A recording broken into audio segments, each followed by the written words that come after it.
and welcome to Have a Chat. I am your host today, Veronique Arsenault, and I am joined by my wonderful co-host, Judy Loge. Hello, everybody. Hi, Veronique.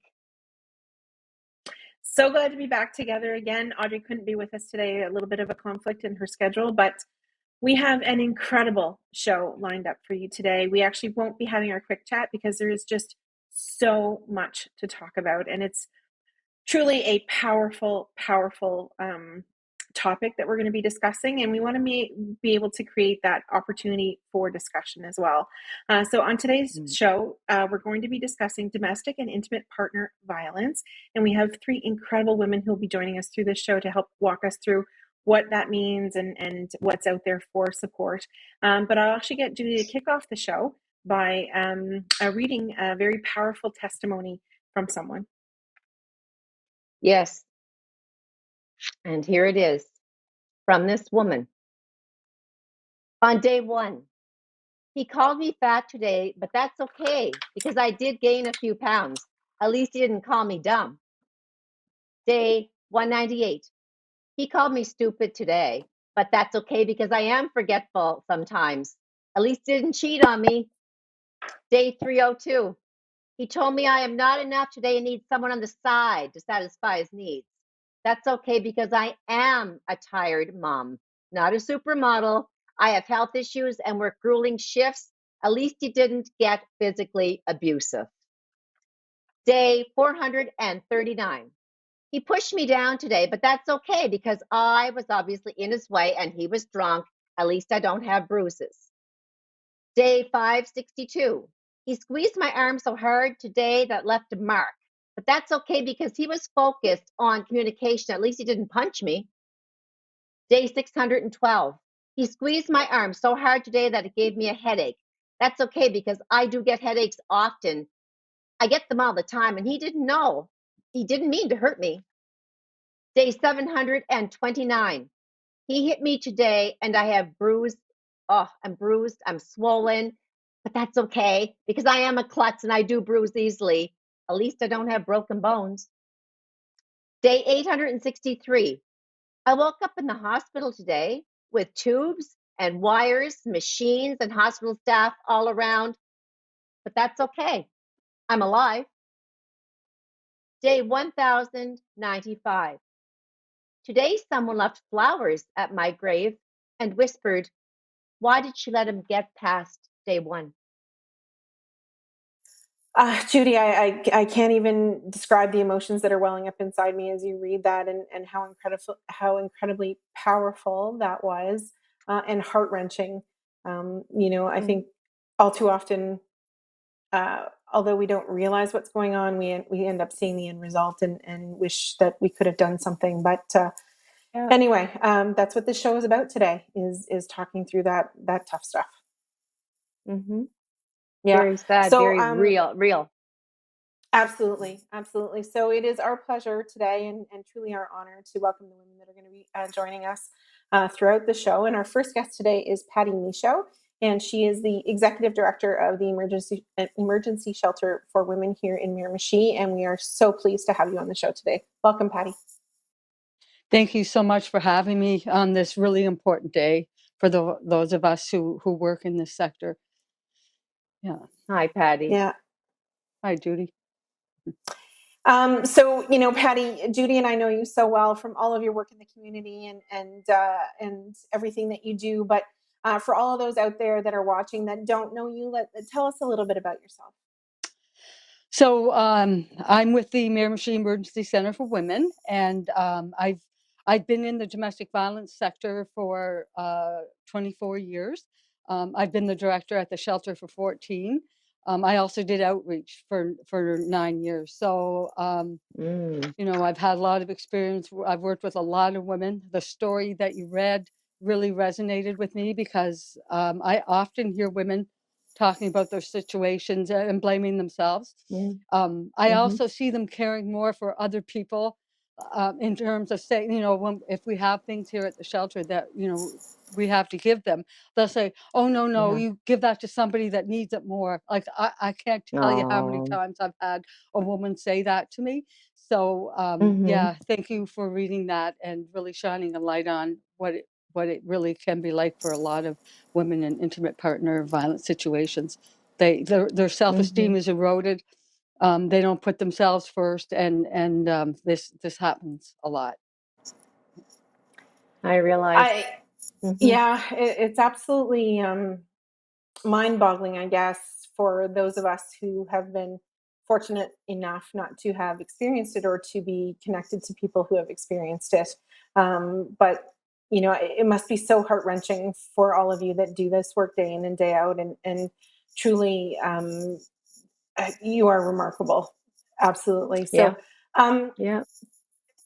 tell us what the I, Silent Witness Project is, Patty, because it's not something that I know anything about, and I'm eager to hear about it. I love to talk about the Silent Witness Project. It's very, very close to my heart. So, just to start out, the Silent Witness Project was started in the United States, and actually in the state of Minnesota. Um, What happened was, it happened in Minnesota. What happened was, a woman was killed going up the stairs in the court to the courthouse. She was going up the stairs, and her ex shot her and killed her as she was going into the courthouse. And so, when she was killed, the police had drawn a chalk drawing around her body, and so that chalk drawing was there for a little while, and so a bunch of people Mm-hmm. from that community saw the chalk drawing and said, we have to do something about this. This is just absolutely horrible, and we Mm-hmm. have to do something. So they had some artists in that community that helped out, and that's how they decided to do silhouettes. So the silhouettes are red, life-sized silhouettes of women with a shield on them that tells their story. So there was a group from Canada who went to Maine. So they were from Charlotte County. They were the domestic violence people there network. So they saw the Silent Witnesses in Maine at a conference, and they said, "How come we don't have anything like that in Canada?" And we don't Mm-hmm. have anything like that in New Brunswick. So they took it on themselves, this little network of about 10 people, and they actually started the first Silent Witness Project in New Brunswick. So the program was launched on the legislature steps in November of 2001, and I was lucky enough and honored enough to be able to be there at that time. So then we were asked by the New Brunswick Silent Witness Project if we in each community could do a silhouette of Yeah. someone in our community who had been killed. So we talked about it at our network, and we someone there had known Rhonda Lynch's family.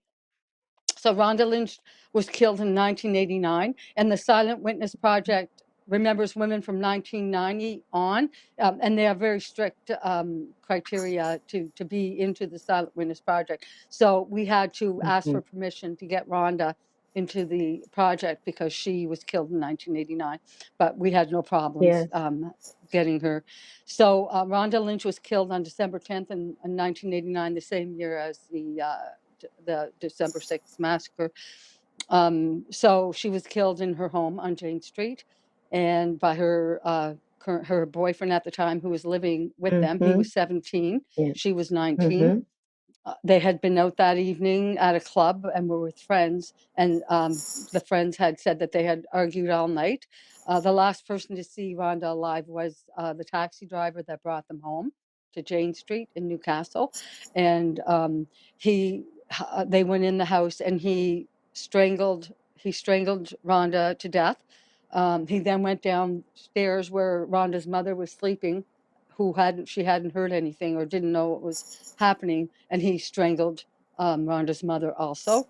He then stole Mm-hmm. their father's truck. The keys were hanging on a key hook. He stole the truck, and he drove through the Renews. And when he was driving through the Renews, he called one of his relatives, and they told him to turn himself in because he was only 17. They figured he wouldn't get Yeah. anything, but he did end Yeah. up being tried as an adult. So he did spend Yes.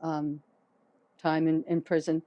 He's out now. He has a family. He has a couple kids. Okay. Um, Okay. but I work closely with Dawn Lynch, who's Rhonda's niece. But there were same age, around the same age. So John and I did many presentations in the community about Rhonda's story.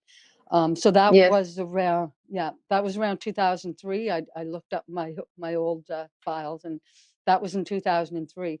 When we did Rhonda's silhouette, we were approached by Maria Tennessee-Chuck's family. So in 2005, we did another silhouette for Maria Bro Tennessee-Chuck. We're also in the process of constructing 2 more silhouettes.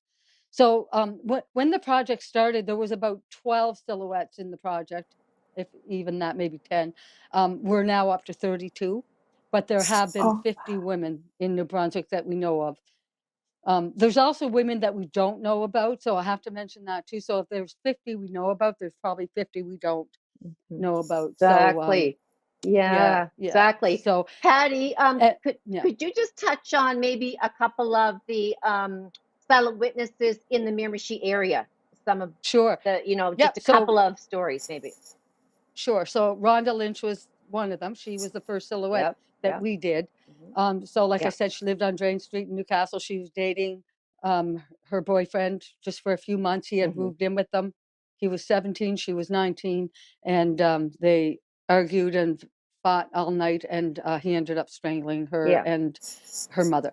And her baby boy, who was 12 months old at the time, was in the crib.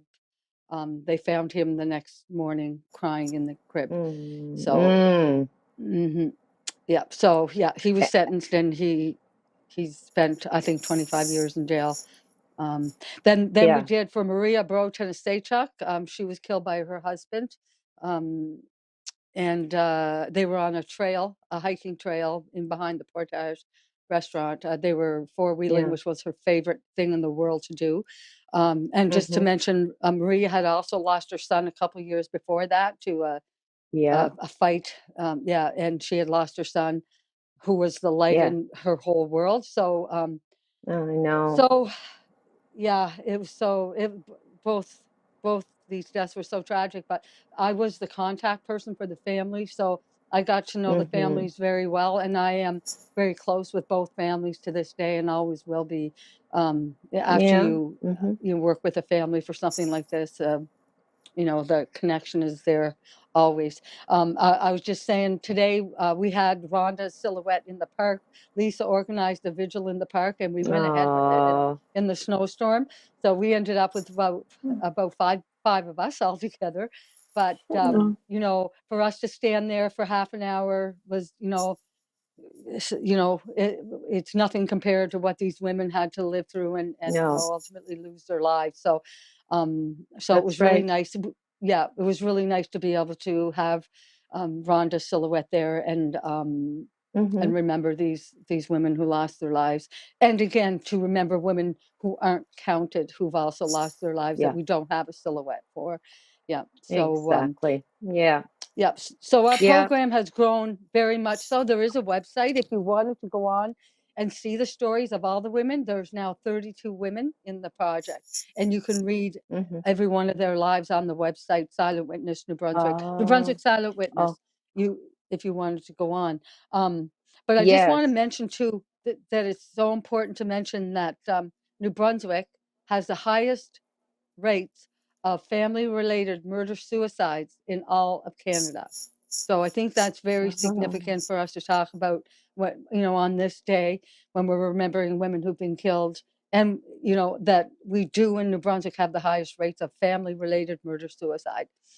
Oh my That comes right gosh. from the Love Shouldn't Hurt campaign. There's a website called Love Shouldn't Hurt, and it's right there. Another thing hmm we need to think about today is every 6 days a woman in Canada is murdered by her intimate partner. Every 6 days. Oh, Yep. whoa. Yep. New Brunswick has the highest rates of police reported intimate partner violence, in the Atlantic provinces. So Yeah, just think that's pretty important to mention. Um, would yeah. you would you like me to read you what is on the shields for the silent witnesses? Um, Absolutely. yeah, I just have to And get it into I'll just correct myself there. Something I said earlier, and I thought about it as as hmm we were discussing and listening to you there, Patty. I said those of us who don't know anybody that is experiencing domestic or partner intimate violence, and you know what? I think probably most of us just Yeah, don't know that it's happening to people that we know. exactly. Yeah, Great point, Veronique. Great point. You yeah, And know, the like other it's thing I like, like you just don't think of it, right? And you don't no, associate it with, you know, you always think of the black eye or the visible bruises, but you don't really associate what could be going on behind those closed doors that we just don't know about. exactly. yeah, And I've worked with hundreds and hundreds of women over the past 24 years. And I've worked with women who were both physically and emotionally abused. And those women, every single one of them to this day, every one of the women that I worked with who were both physically and emotionally and all the other said the emotional abuse was way worse than the physical, because you can't oh, charge for it, you can't show it. It makes you feel like you're going crazy. It's so insidious. It's horrible. And so I think it's really important to mention that women who have been yeah, physically and emotionally abused say that the emotional. So we and I find in society we minimize emotional abuse. Well, it's just emotional. yeah, It's not physical, but it's wrong to minimize it, because emotional abuse and women have been killed who were just emotionally abused too, right? It's yes. emotional abuse is horrible. Okay, so I'm going to read Rhonda's what's on her shield. So Rhonda Lynch, Newcastle, New Brunswick, was murdered in her home by her boyfriend on December 10th, 1989. He also murdered her mother, Sarah Lynch. Both women were suffocated. Rhonda's 14-month-old baby was in the house at the time. The killer received 2 concurrent life sentences for second-degree murder with eligibility for parole after 15 years. Rhonda was in, and then this is what the family wrote. Rhonda was indeed a gift to her family. The youngest of 5 brothers and 3 sisters, she shared a birthday with her father. Although Rhonda only grew to 4 feet 10 inches tall due to complications at birth, without a doubt, her magnetic personality and determined spirit set her apart and more than compensated for her tiny stature. She grew up with a Mm-hmm. love of clothes, shoes, and jewelry, and had a definite soft spot for animals. She was genuinely devoted to raising her son and looked forward to their life together. Rhonda met the challenges in her life bravely and with dignity. She was an inspiration to many and loved by those who knew her. She is never more than a memory away. Oh, wow, Yeah, Patty. yeah, Incredible, incredible. yeah, yeah. So we're just about to head to break, and we have so much more Okay, show to come on. But thank you so much, Patty, for sharing this segment with us, thank you. Yes. we'll let everybody go and grab a coffee and a little bit of a snack and come on back. There's a whole lot more discussion to happen, so we'll be right back after Okay. the break.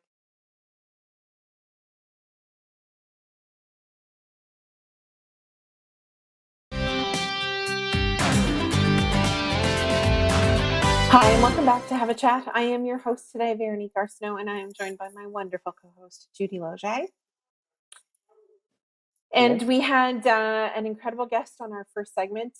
We are having an incredible discussion today around domestic and intimate partner violence, and such an important topic, and something that we probably didn't realize, you know, so many people that we know face every day. So during the show, we're talking about, you know, some support and the emergency center and a whole bunch of other things. So we're so glad to have everybody here with us to join in on this conversation. And right now we welcome Jeannie Taylor, and she is the Indigenous Outreach coordinator for domestic and intimate partner violence. So we want to welcome you to the show. Thank you for joining us today. Thank you for having me, Veronique, and thank you for having me as well, Judy. Hi, Of course, yes. Jeannie. Hi, everyone. I want to start by introducing myself. I am, like you Mhm. said, Jeannie Taylor. I'm from Esconobidich First Nation. I am the coordinator for the Membership Emergency Center for Women, Aboriginal Outreach for Nadwachanek, which is Ill Ground, Metnabaria, which is Red Bank. That's the one I have a little trouble with. That's why I'm a little delayed. And Esconobidich, which is my home Yeah. community church. And Okay. um, I came upon this position about 5 years ago, give or take. It was in the process of just being um, rolled out to the province, and it came onto, like I said, into the Membership Emergency Center for Women onto Patty's lap, and from there Yeah. I got the position and we worked at it as a pilot project for the first 5 years because it wasn't set in stone that we would continue the project moving on. So in the 5 years we had it, it was pilot, but we have since moved on to securing the position because of the success the program has seen. And unfortunately, when I say success, I don't mean success in such a way that we're going to move forward like the huge wonderful successes we talk about when we talk about program development, right? But this was based on the hardships, the intimate partner violence, the sexual abuse, all the violence that entails domestic violence and whatever the domestic violence outreach program had laid out. So because of that, it just grew at an exponential rate that it became bigger than life. It became bigger than what we had anticipated. So now here we are in the second phase. It's not even a phase. I think now we're a secured program with Patty still directing the program under the Emergency Center for Women. I am Yeah. home based in Hillground, but since COVID has started, it has caused a lot of complications be going in and out of the Yeah. office and Yeah. community. It just did a lot, but it didn't stop the program from moving forward. I'll tell you that much, because we have had a busy schedule from everywhere from helping women get from point A to point B to seeing them get into the house where for safety reasons, and keeping communication alive through emails, Zoom, text, Messenger, that the program was still able to develop and move forward in creating a safety network or a program for women that could come to me. And if not me, if it's not me, there's always somebody that can be appointed or asked, like, you know. I'm really curious about your outreach program. And if I was a woman that needed your services, for example, in one of those communities you just mentioned, tell us what your job and the program entails. Oh, well, absolutely. It entails guiding, supporting, um, doing my part in seeing a woman through the domestic violence with their families, because it just doesn't affect the women, it affects their families as a whole. And this program really, I feel, developed a lot of insight on my own part, because I come from a First Nations community where I realized um, a lot of the things I experienced and know about over my course of my life, I didn't really consider it an act of violence, or I didn't see anything wrong with it. You know what I mean? Because the Yes. intergenerational trauma, the violence, that's all coming from the residential school, the 60s school, the Indian Day school, all that violence incorporated over a lifetime in our communities. We didn't really understand the dynamics of how abused some of us really were, or accepting abuse or perpetrating that abuse. So when we come to that standstill, we come to a point where, oh my goodness, then it comes to a lot of unpeeling. So recognizing who we are as a First Nations person is, for me, one of the most important parts of delivering this program, because I have to put together a puzzle for women and even sometimes men that don't realize they've come into a situation. Wow, I am experiencing a whole lot of violence, or wow, I am perpetrating a lot of violence. And then when we go back to the untangling of what happened with the intergenerational violence, that plays a huge part in unlocking what it is we're going through, and that plays a big part in outreach. That's what we Yes. project, that we will keep moving forward in developing new ways and new systems in helping these women and these children, and sometimes even men, move forward. Because we do have clients, I've had clients who've gone from being a woman to transitioning. So now she is now a he. So the dynamics are very different.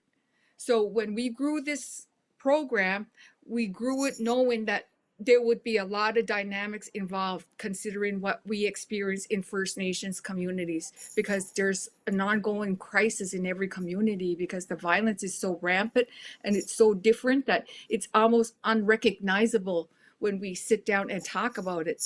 And then when we start unfolding it, that's when the peeling, the onion, the layers come out, and it becomes, wow, okay, this is bigger than I thought.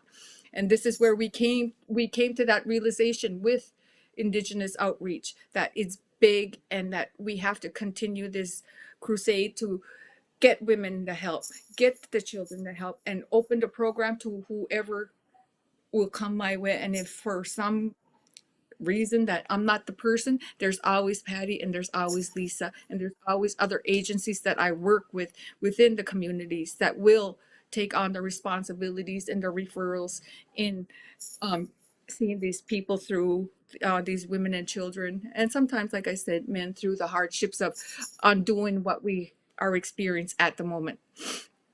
Thank goodness that That's you're there. yeah. Thank goodness for your services and for all of the women on today, that there's Yeah. some help out there if you're watching, viewers, that you need not go through this and think that you're alone.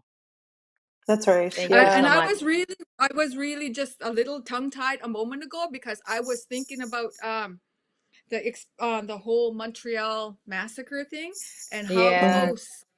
close my first cousin of mine was in and around the area that week as well, and it just Incredible. kind of threw me off. I started talking about it, and I was like, that Yeah. could have very well a family member of mine.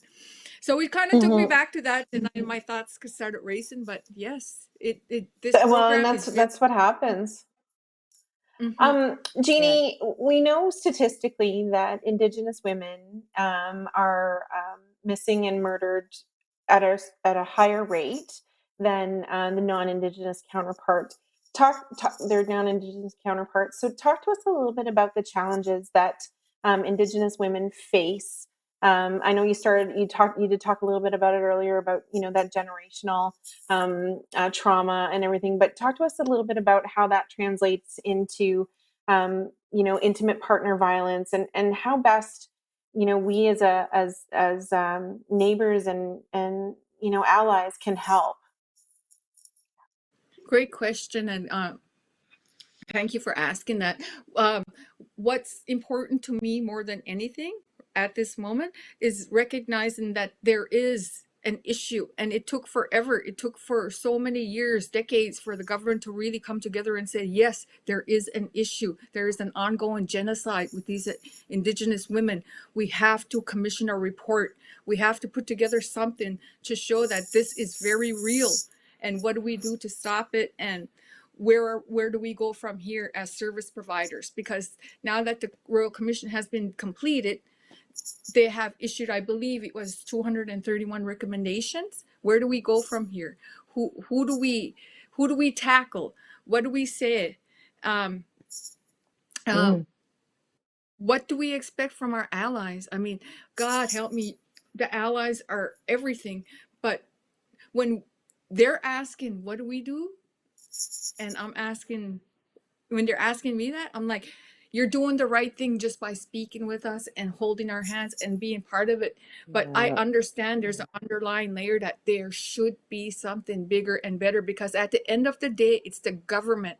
It's not Indigenous people in the government. There's only a handful of Indigenous people in the government who are overseeing and who are the oversight committee for the monies that are handed down or any programs and developments. So it boils down to people coming together, our allies, such as all of you, to keep promoting the language of missing and murdered Indigenous women and girls. That it just not a commission, that the recommendations be heard, the recommendations be outlined, talked about, and brought forth to the table at every meeting, because it's real. The fact that there's a highway called the Highway of Tears speaks volumes. I can't, I get very emotional speaking about. Of course. Well, It's a hugely emotional subject that's so real for anyone watching and for us ourselves. I mean, you're touching chords here as women, and I have beautiful Indigenous friends. You know, none, fortunately, have gone missing, but that does not mean that that could not happen to any one of us or any one of them. And so you're touching on some hugely emotional, pulling on the heartstring And subjects here. when you asked as an ally, what can you do? You just keep raising that vibration with us. Just your voice alone carries Yep. an immense space, because, like I said, at the end of the day, it's not people like me who are in government. It's different, a broader Yep. range of people who can access that kind of support. And Yep. with an ally with strong voices, and I'm not saying apply pressure to government at every turn or whatever, but say, listen, this commission exists. They have 231 recommendations. Why aren't we meeting even a dozen? Let's sit down and Yep. talk about this as leaders, as service providers, as allies who want to pledge support and allegiance to a problem that's gender-based, racially based, Yep. everything. The violence alone. Absolutely. Absolutely. Before we have to go to break, could you just talk real quickly about the Red Dress campaign, Jeannie? Well, the Redress campaign is a campaign that's to highlight the missing and murdered Indigenous women and girls. And when this campaign started, it started as missing and murdered Indigenous women, but because it captured a whole broad sense of, it wasn't just women, it was girls as well. The campaign just exploded into something bigger, into realizing that it affects all women and little girls. So the campaign just went from small representation to now this big red dresses. Everybody notices the big red dress and what it represents, and it's a reminder that there are women still missing every day. There are children that go missing. Like, I look at my little girl and she's vulnerable just because she's brown. You know what I mean? She's vulnerable because she's in a community that's a reserve. That makes a whole different ballgame when you look at one child right here and another child right here. And because mine is brown and in a reserve, she's more at risk than the little girl that wouldn't be, right? So that stuff, that when you have to start unraveling that as well, service providers and allies and people such as myself, coordinators and people who will speak to it, have to understand we have to make the move. We have to make the right choices when we're speaking. It's just not pushing the envelope anymore. It's opening the envelope and saying, listen, this is what we got. Let's work with this, and let's hear these women's voices. That's all we have. At the end of the day, is our voices to lead the vibration. So I wore my red dress, not my red dress, my red shirt for that. And because it's such a heavy topic, we have a couple of minutes. I just want to put in a little smudge for all of us, because like I said, it's a really heavy topic. And I think this will make us, even if you're not here, it'll make us all feel a little bit better. I love the smudge. Actually, I've been at so many wonderful ceremonies, sunrise ceremonies, and powwows, and the drums and the smudge just get me every single time. And I dedicate this to all, because right now we're talking about a heavy duty subject, and I just want all of you to feel the cleanse that I'm projecting to all of you, because we're all carrying this as service providers, and we all know what it feels like when we feel helpless, and that's all we have sometimes is words, but words are just as important as carrying the load. We have to remember that when we're working together as women, and we're going to continue to do that as service providers. And I want to thank you all for giving me the time and space to allow me to speak on this. There you go. Oh, we are so grateful, Jeannie. Beautiful presentation and factual, Sorry, I was a little nervous. It was just, no, no, it's emotional. You did a beautiful job. Thank you. So we're going to take another break, and we have another incredible woman that's going to join us right after this break. So don't go too far. We want to continue this conversation, and we know that it's been a heavy one, but it's one that we have to have together. So we'll see you right after the break, everybody.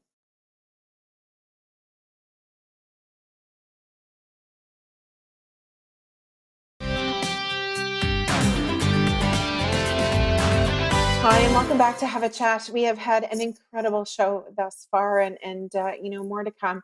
It is a difficult conversation to have, absolutely, but one that is critical that we have, and that we have often. We need to be more supportive of our neighbors, our friends, our family, as they navigate the very difficult waters of domestic and intimate partner violence. We've had two incredible guests so far. My name is Veronique Arsenault. I am your host today.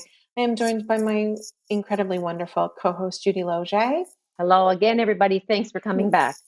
And now we'll welcome Lisa McNeil, who is the Domestic and Intimate Partner Violence Outreach Coordinator for the Miramichi Emergency Center for Women. Welcome, Lisa. Hi, thanks for having me. Hello, my friend, We're so neighbor, glad to have you. And great worker.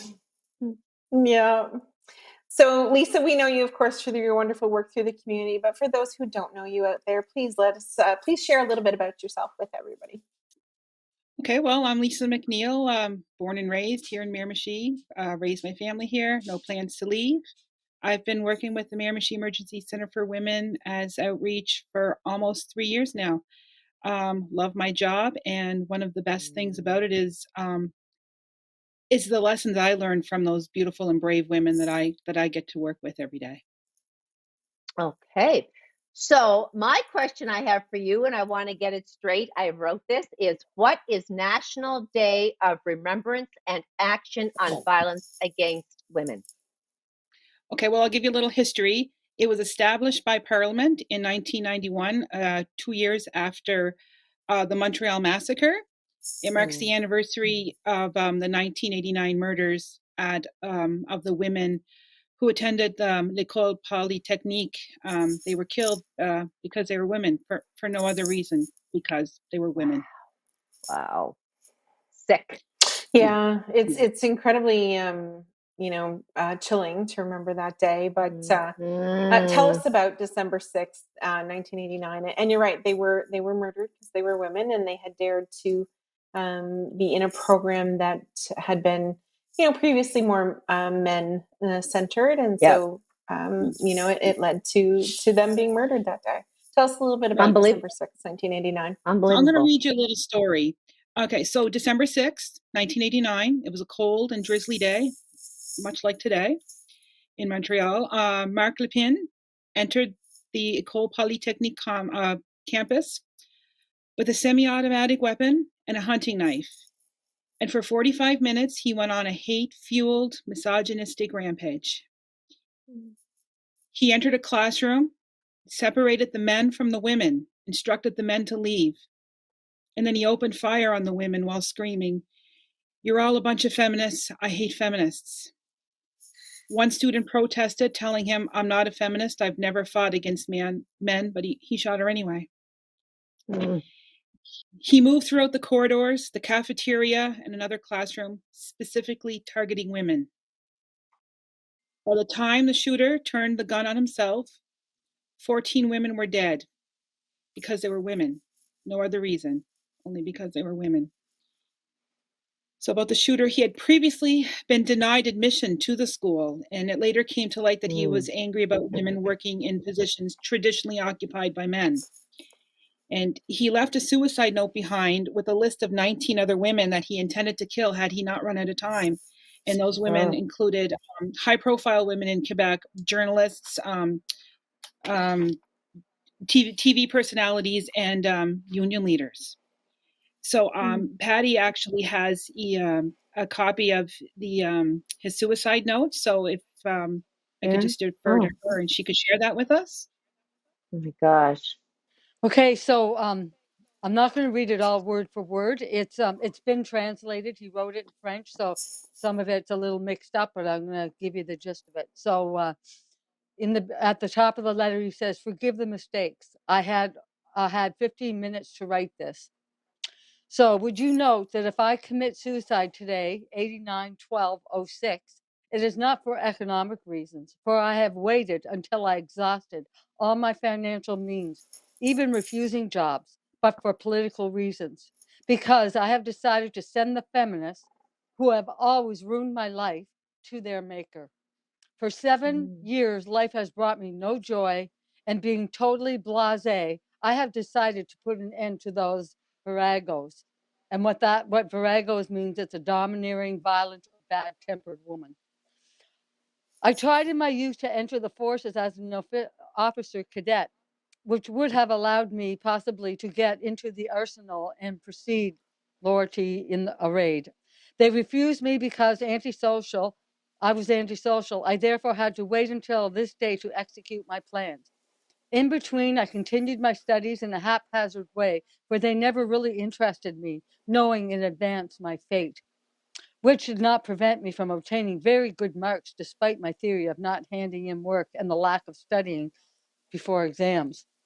Even if the mad killer epitaph will be attributed to me by the media, I consider myself a rational erudite that only the arrival of Grim Reaper has forced to take extreme acts. For why persevere to exist if it is only to please the government?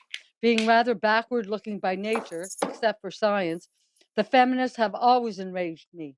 They want to keep the advantages of women. Example, cheaper insurance, extended maternity leave, preceded by a preventative leave, while seizing for themselves those of men. Thus, it is an obvious truth that if the Olympic Games removed the men-women distinction, there would be women only in the graceful events. So the feminists are not fighting to remove that barrier.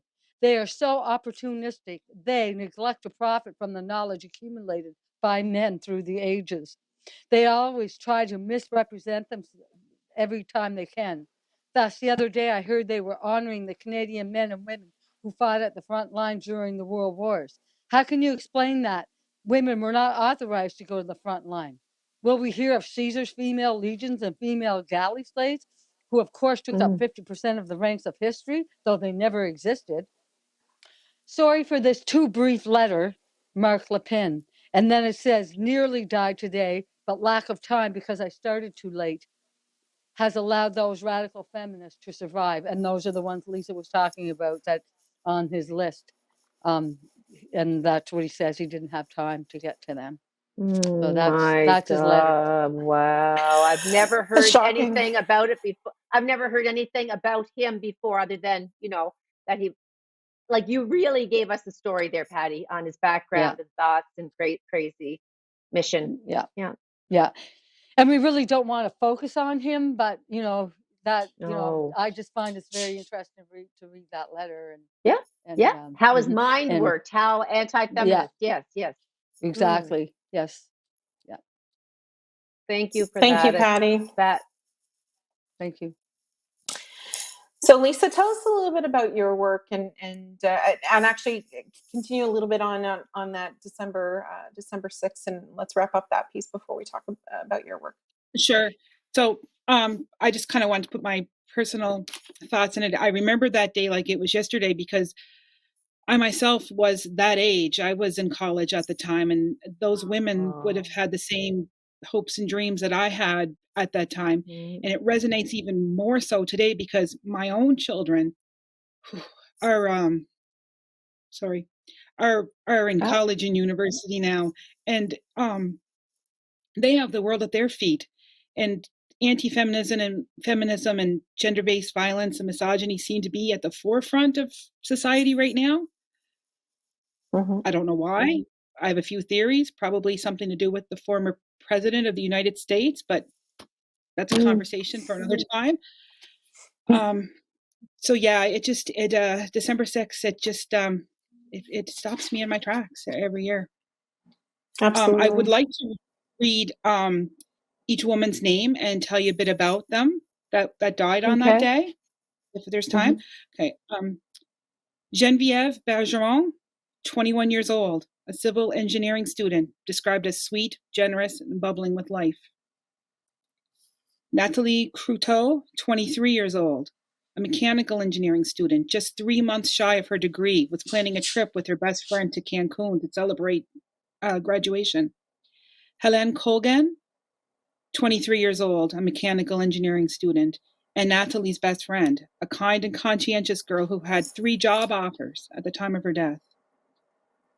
Barbara Dagnon, 22 years old. She was a mechanical engineering student, described as a marvelous girl, very nice and very smart. Anne-Marie Edward, 21 years old, described as being clever and stubborn. She was a chemical engineering student who loved to hit the slopes. She was buried in her school team ski jacket. Maud Havernick was 29 years old, a materials engineering student. Her mantra was, if you feel like going all the way, just do it. Barbara Klosnik-Widajevich, 31-year-old nursing student. She fled Poland in 1986 when her country was put under martial law, thinking she was safe in Canada. She was having dinner with her husband in the cafeteria when the killer shot her. Maurice Legnier was a 25-year-old budget clerk who worked in the school's finance department. She was a newlywed. Her husband says that she was the most beautiful girl he had ever seen. The killer accosted her at the end of the day when she was getting ready to leave. She was getting her coat and boots on. She tried to fight him. Maurice Leclerc was a 23-year-old material engineering student. She was described as living life on her own terms. Her father was a police officer. He found her close to the body of the killer. Anne-Marie LeMay was 22 years old and a mechanical engineering student. She chose the field of study in large part because she wanted to help her close friend, who was a teenager who lost use of his legs. Sonia Pelletier was 28. She was a mechanical engineering student, a straight A student, just days away from graduation. Michelle Richard, also known as Mimi, was 21 years old, a material engineering student. She had abhorred violence. Her boyfriend of 4 years was in the classroom with her when she was killed. Annie Saint Arnaud was 23, a mechanical engineering student. She was killed in what was supposed to be her last class before graduation. And Annie Turcotte, 21 years old, a gifted material engineering student. She was committed to nature and finding ways to protect the environment. Oh, my stomach's sick. Literally, the lump in my throat's so huge just listening to every very special girl that's deceased because of this madman. It'll be forever engraved in our hearts in Canada, those that know this story. And thank you, Lisa, for honoring these exceptional women. It's incredible, and I think too, what's incredible, or what makes it so difficult, is that we all could put ourselves in that position, right? We could, I went to university, and I could have, that could have been the classroom that I was in, or my friends, or the kids that I taught in high school. You can see it, you can feel it, and it's shocking, and it's disturbing. But what's equally shocking is that he was able, and I know that at the time we were, I guess, less accustomed to hearing these stories over and over again of, school shootings and things like that, but that he was able to get in there and to carry out this plan, and felt that he was justified, and it's overwhelming, still to this day. It was more than 30 years ago, in 1989, right? So, and it's still, we can all feel it, as we sit here and as we talk about it, we can all feel it. And I also wanted to mention, we're all wearing purple today, whether it be in its entirety or as an accent color, except for Jeannie because of the murdered and missing Indigenous women and girls. But purple is that symbolic color for domestic and intimate partner violence awareness. And so we wanted to make sure today that we as a group, we're supportive in every way that we could be on a day like this. It feels a little bit hollow, I guess, to say that we're lending support here when, it doesn't feel like we're doing anything, but at least we're starting that conversation here. And I think that's really important, so that we can also continue to have that conversation and continue to have that voice, as Jeannie said, and continue to make space for the women and children that need it most from us, especially when we don't know, right? When we're not aware. And especially when it's happening and continuing to happen around the world as we speak. Every second, every hour of the day, we're losing people to this exact same, absolutely, obliteration of life. Yeah, absolutely. So, Lisa, talk to us a little bit. We don't have a whole lot of time left in our segment, but talk to us a little bit about the work that you do every day. Okay, so as an outreach, I'm like I said, I'm based out of the Miramichi Emergency Center for Women. I do work off-site for the most part. My office is at NBCC, but I also will do home visits and community visits, or meet a client wherever they need me. I've been known to meet in a back parking lot. Just if it's a safe place for the client to meet, that's where I'll meet. I offer, of course, free and confidential services, individual support. We do danger risk assessments, crisis interventions, safety planning. I can do emergency intervention orders. So does Jeannie, and so does another staff at the Miramichi Emergency Center for Women. I can do accompaniments if a client has to perhaps have an appointment, go to court, make a statement with the police. I'm usually their wingman. And I offer resources, public education. Wednesday, I'm going to go speak to a community college class about our program. So wear a lot of hats, and you know what I'm going to do on any given day, just like And I Jeannie did and part Patty. of your, I was honored to do part of your video on violence against women, and it was so powerful. And I had to read a statement that was pulled out of a hat. I didn't know what the statement was going to be, but it was an actual person who had undergone abuse, domestic violence. It was a real Miramichi story. It was a real Miramichi story, and one that I've never lived. So for me, it blew me right away to hear all of this video when it all came together, how very powerful it was. Yeah, and we participate in the campaign I think it's in May, right? Where it's the awareness month, and so we do. Typically, the three of us will do a picture with either a statistic or something on it, and I've seen it shared on social media and things like that. So, talk to us a little bit about how important the awareness piece is to the to the community and to supporting the women and children that are going through all this. Well, I think Patty had touched on it earlier. The more you know, right?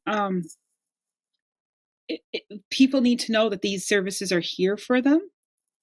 So word of mouth, things like have a chat. Social media is pretty big. I really would like to get to more of the younger people. The highest rates of domestic or intimate partner violence, I believe, are the 16 to 24-year-olds.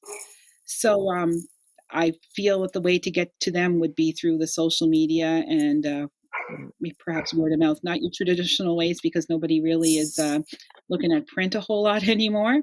So we just need to spread the word and let people know that we are here. I'm here. Patty and the transition house are there. Jeannie's there. And we're there for them. Well, we want to thank all three of our guests today. And I've said it a couple times. It's definitely a heavy topic, but I don't even think heavy is the right word. I think it's so critical that we talk about all of this and that we, share these stories and share the support that's available as much as possible so that those who are living it can find that support going forward. So we want to thank all three of our guests today, Patty, Jeannie, and Lisa, for sharing the work that they do, the incredible work that they do every day, and the people that they support. So we hope you all have a great week. We'll see you next week on Have a Chat. And you know what? Start having that conversation with the people that you love the most, and let's start supporting. Let's start that wave of support rather than that wave of judgment and misunderstanding. So have a great week, everybody. We absolutely love you, and we're sending all of you our love and strength going forward. So thank you, ladies, and to all our viewers, we'll see you again next week.